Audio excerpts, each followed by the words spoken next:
spring of 1829. Along the quiet border between Delaware and Maryland, the land appears ordinary flat fields, scattered trees, and farmland shaped by years of labor. Nothing about the soil suggests that it hides a secret. Yet beneath this ground, something terrible has been waiting. A tenant farmer, working his field, strikes something solid with his plow. At first, it seems like an old tree root or buried debris, but as the dirt is cleared away, the shape becomes unmistakable. A wooden chest, old, heavy, carefully sealed. When the chest is opened, the smell escapes first. Then, the truth. Inside are human remains, bones.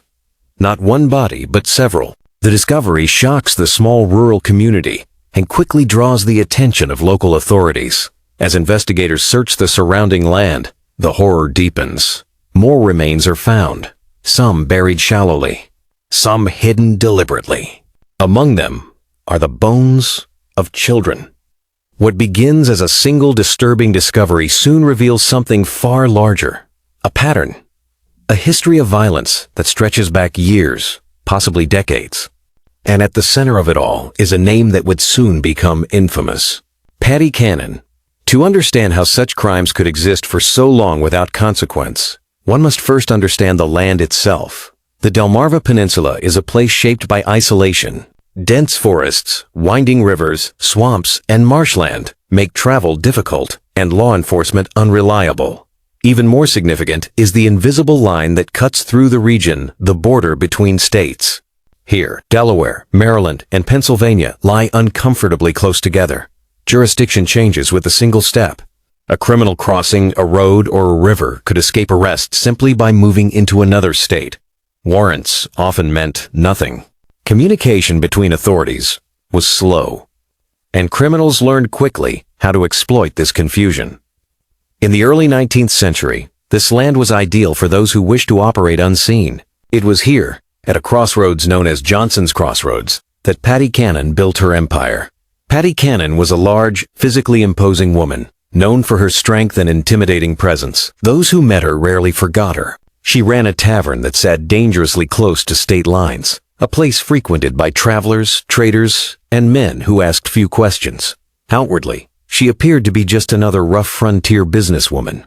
But behind closed doors, her property concealed something far darker. Hidden rooms, underground cells, iron rings fastened into walls, places where people were held against their will. Patty Cannon was not merely a criminal, she was a trafficker, a kidnapper, and, evidence would later suggest, a serial killer. After 1808, the United States banned the importation of enslaved people from overseas. But this did not end slavery.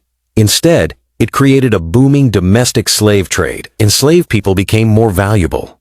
Demand in the Deep South grew rapidly. This demand created opportunity for those willing to break the law. Free African Americans living in the North, as well as escaped slaves, were especially vulnerable. Many carried papers proving their freedom, but papers could be destroyed, names could be changed, testimony could be ignored. Patty Cannon and her network exploited this system ruthlessly. Men, women, and children were deceived, kidnapped, imprisoned, and transported south. Some were told they were being offered work. Others were taken by force. Once captured, their identities were erased. Those who resisted often did not survive. Patty Cannon did not operate alone. She surrounded herself with accomplices, family members, associates, and hired hands. Among them were men who helped transport captives by wagon at night, moving silently along forest paths and river routes. Anyone who threatened the operation, rivals, witnesses, or even inconvenient captives, was eliminated. The murders were not acts of rage. They were calculated, practical.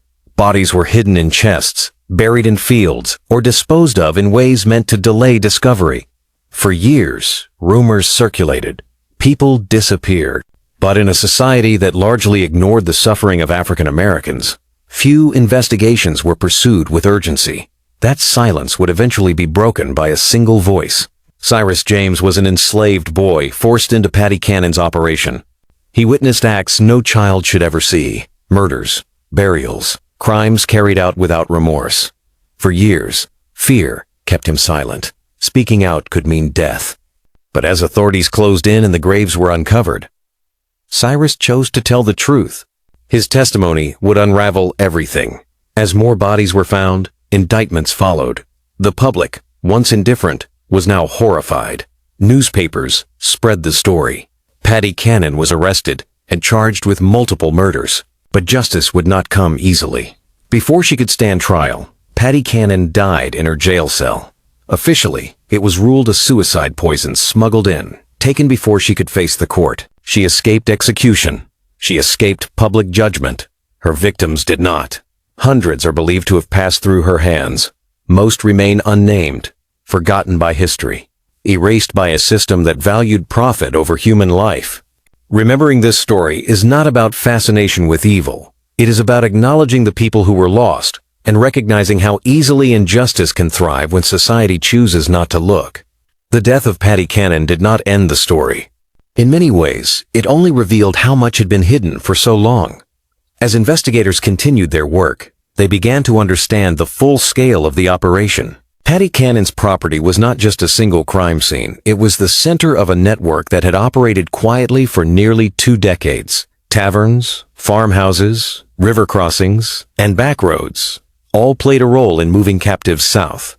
The tavern at Johnson's Crossroads was especially significant. Built near state lines, it allowed Cannon and her associates to exploit the limits of law enforcement. If officers from one state arrived, suspects could simply cross into another. Arrests were delayed. Evidence was lost. Witnesses disappeared. Inside the tavern, hidden spaces revealed the truth. Underground holding cells where captives were confined for days or weeks. Iron rings set into the walls, used to restrain men, women, and children. The conditions were dark, cramped, and airless. Survival depended entirely on obedience. Those who fell ill, resisted, or became too much trouble were often killed. Their bodies were treated as waste, something to be disposed of quietly and without ceremony. The testimony of Cyrus James provided critical details. He described how victims were stripped of their freedom papers, how names were changed, how wagons traveled at night to avoid attention, how captives were sold to buyers in the Deep South who rarely asked questions. Cyrus also described the murders. He spoke of people beaten to death, of children killed because they could not be controlled, of bodies packed into wooden chests or buried hastily when time was short. His testimony was calm, matter of fact, the voice of someone who had seen too much and learned that emotion offered no protection. Other members of the network were eventually arrested. Some were convicted and executed. Others escaped punishment entirely. Jurisdictional confusion, missing evidence, and unwilling witnesses allowed many to disappear back into obscurity. The legal system of the time was not built to protect African Americans free or enslaved. Courts often dismissed testimony. White defendants were given the benefit of doubt, and crimes against black victims were rarely treated with urgency.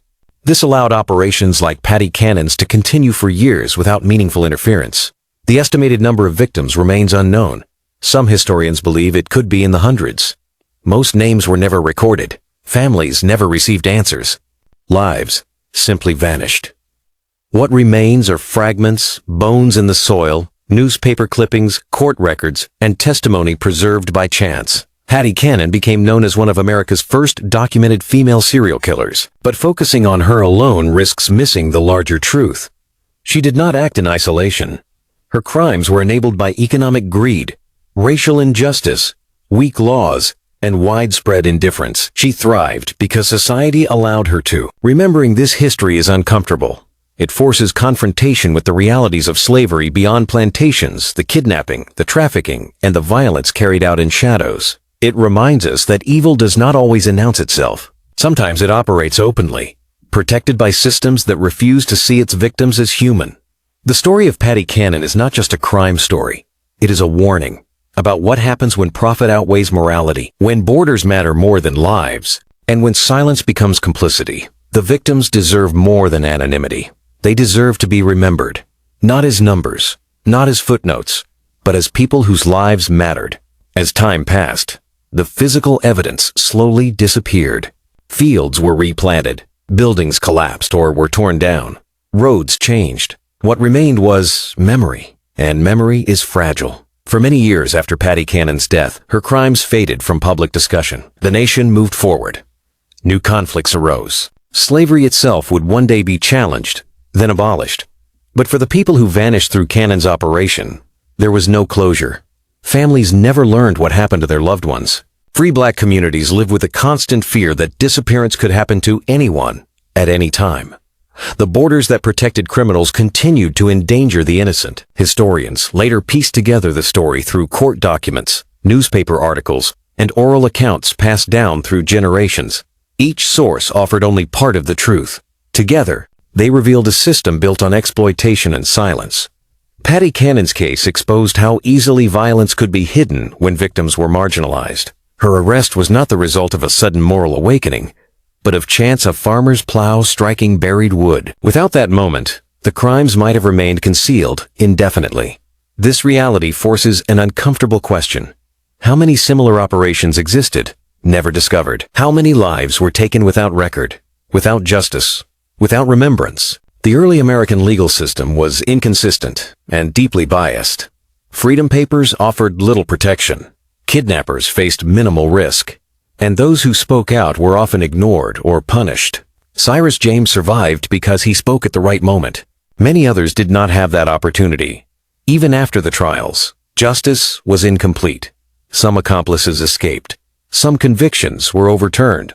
And Patty Cannon herself avoided public accountability through her death. History often seeks clear endings. This story does not offer one. Instead, it leaves us with responsibility to remember the victims, to recognize how systems can enable cruelty, and to understand that silence is never neutral. The story of Patty Cannon endures not because of her notoriety, but because of what her crimes reveal about society itself. Darkness does not require chaos. It only requires permission. And when that permission is granted through indifference, prejudice, or profit, the consequences can last for generations. In the years following the exposure of Patty Cannon's crimes, the region attempted to return to normal. Farms continued operating. Taverns reopened under new owners. Travelers passed through the same roads, unaware of what had once taken place there. But the land remembered. Local folklore preserved fragments of the truth. Stories whispered about buried bodies, about screams heard at night, about wagons moving silently under cover of darkness. Some dismissed these accounts as exaggeration. Others knew better. For free African Americans living in border regions, fear never fully disappeared. The legal promise of freedom remained fragile. A single accusation, a missing document, or the wrong encounter could result in disappearance. The domestic slave trade continued to thrive for decades after Patty Cannon's death. Markets in the Deep South remained hungry for labor. Kidnapping rings persisted, adapting to new risks and new laws. What made Patty Cannon's case unusual was not the crime itself, but that it was discovered at all. Women like Cannon rarely appeared in criminal records of the era. When they did, society struggled to categorize them. Her gender initially shielded her from suspicion. Violence, particularly on such a scale, was assumed to be the domain of men. This assumption allowed her to operate with relative freedom. Newspapers of the time sensationalized her appearance and demeanor, focusing on her size and temperament rather than the system that enabled her crimes. In doing so, they turned a structural failure into a singular spectacle. But focusing only on Patty Cannon obscures the broader reality. She relied on buyers willing to purchase human beings without asking questions, on officials who failed to investigate disappearances, on laws that treated black lives as expendable. Without those conditions, her operation could not have survived. Modern historians now recognize her case as an early example of organized human trafficking in the United States.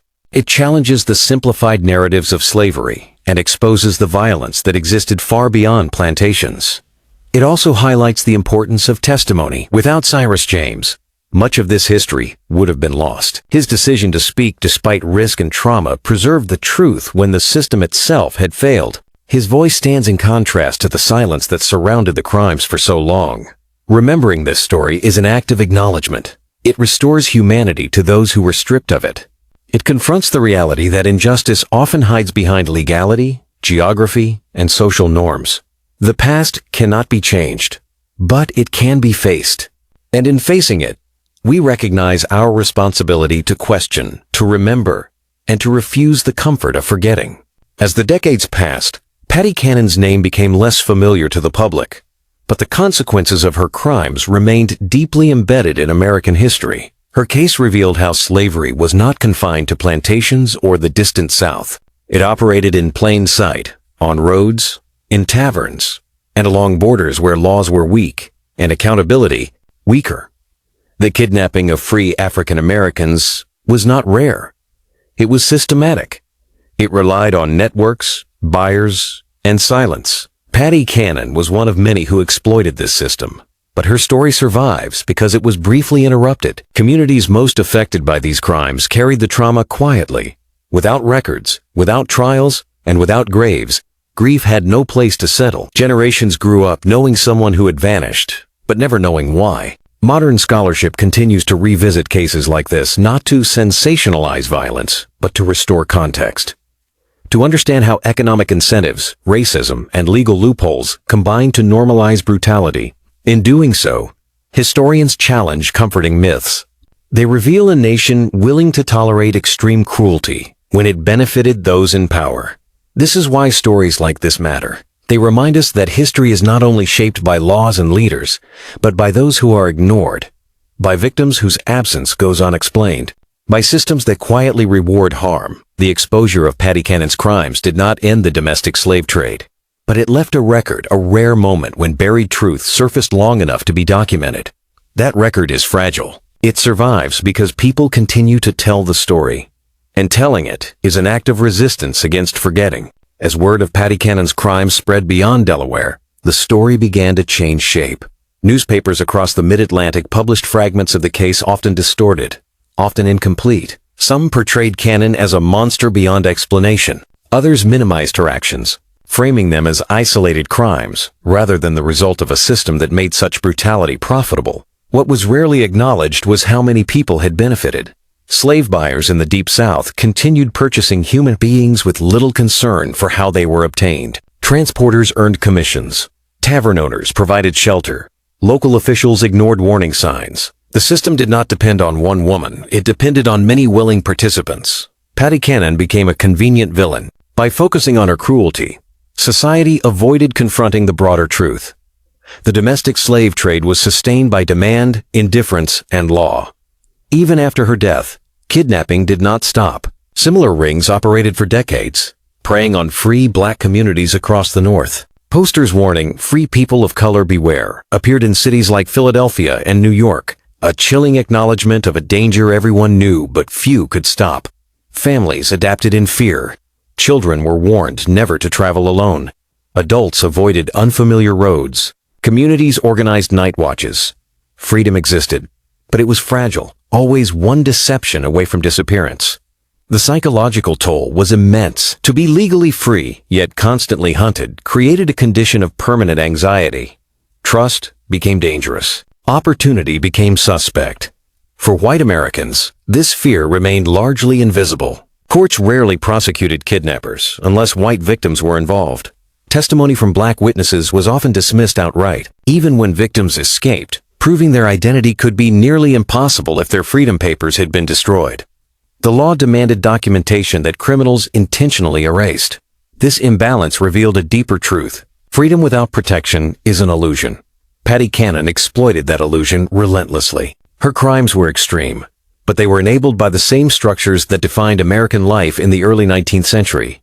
Racism was not just belief, it was policy, and policy made violence profitable. As investigators continued piecing together the evidence, a disturbing realization became impossible to ignore. Patty Cannon had not been hiding her crimes particularly well. Wagons moved at night, screams were sometimes heard. Strangers vanished after visiting the tavern.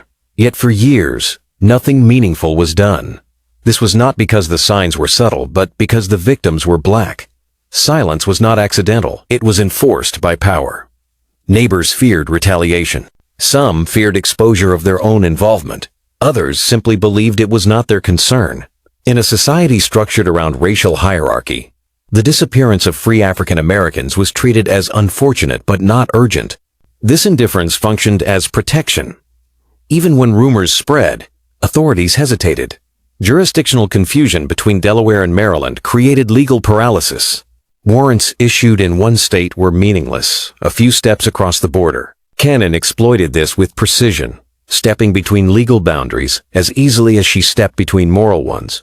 Her tavern became a trap disguised as refuge. Travelers seeking warmth, food, or shelter unknowingly entered a space designed for captivity. Some never left alive. Others were shipped south, stripped of names, history, and hope. The violence was not chaotic, it was procedural. People were assessed for value. Those deemed profitable were sold. Those considered risky were killed. Children who cried too much. Adults who resisted. Anyone who might testify. Murder became management. Cannon understood that terror was an effective tool. Fear kept captives compliant. Fear kept neighbors silent. Fear kept accomplices loyal. Yet fear also leaves traces. By the late 1822, the region carried a weight it could no longer hide. Disappearances mounted. Whispers grew louder. Outsiders began asking questions that locals could not ignore.